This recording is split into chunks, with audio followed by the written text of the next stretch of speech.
ام شوله فلینی کن بو آوا کرنا خانیا بو قوسا بو سقفا فلینی طنک حرارته عازله داخاني هيندت حرارته نكش خاني أبي عادية أفلينا عادية أفلينا أبي سقفانا أبا قائمة كبسة أم أولي كا اشتركاتين تريلا اشتركاتين اشكالك اشكاركيكي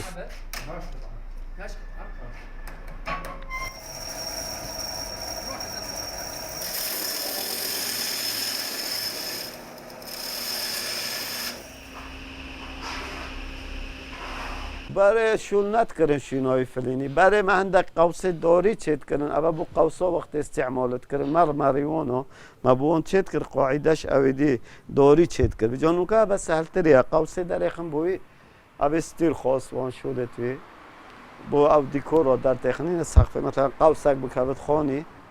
اوید دیدین دی برن قیاسه اوید دین نوف داری دو ثابت کن پیش هیت اینن در قوسان در کرد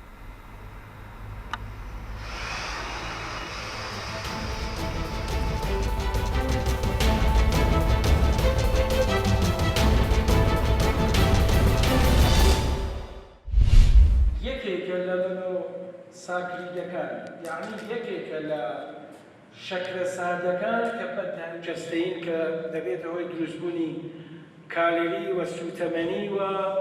یعنی ئەو کەسەی کە شەکلەیەکی کەمتر دەکەیت لە جەستەی لە سەعات و نیمی تەمرینەکەی سەر دەکەی لە دەقەی 50 لە دەقەی 60 ئەڵێ مامۆستا دانیشتنی تەمرین و کارەکانی ڕۆژانەی مرۆڤ ئەو خوڵێکی زانستیە لەسەر چەند بەشێک لە زانستی وەرزشیە کە ئێمە ئەوڕۆ وەکو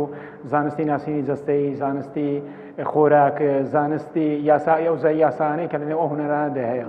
ئەمە هەتا ئێستا لە کوردستان بۆ شێوەیە ناتوانانی و شتێک بکەن کە بتوانین سوودێکی وای هەبێ بتوانین کۆکەرەوەی کەسانێک بین لە سەرتاسەری کوردستان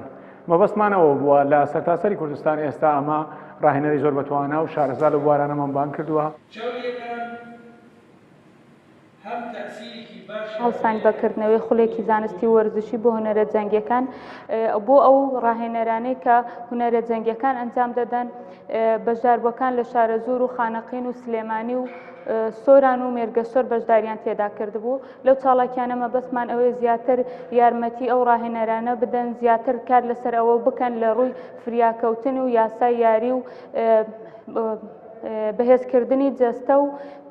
لە یاریە جەنگەکاندا ئەوەیە کە مناڵێکیش تازە بێتنیە زۆر ئەسپانی شتێک لە کناریا شتێک هەیە ئەگەر زەخی بێکەی چۆن لە مناڵە زیاتر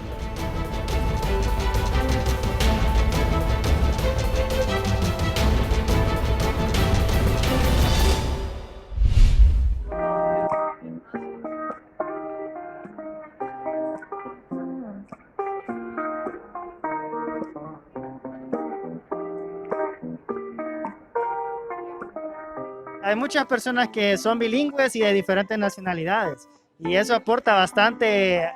les da un sabor diferente tanto a la música como al habla, sea el habla en español, castellano, sea en otro idioma, inglés o árabe, etcétera,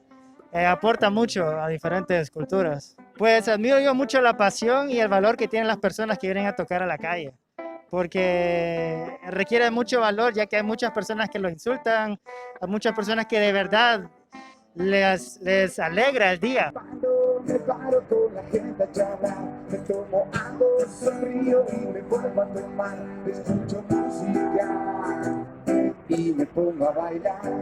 Bien, me gusta mucho cómo canta, está tocando muy bien, muy bonito. Ahora hay poca gente por lo del COVID, pero está muy bien. Aquí Madrid es muy bonito, viene mucha gente de visita, solo que ahora le ha perjudicado pues un poco lo del COVID y eso, pero bien, todo muy bien.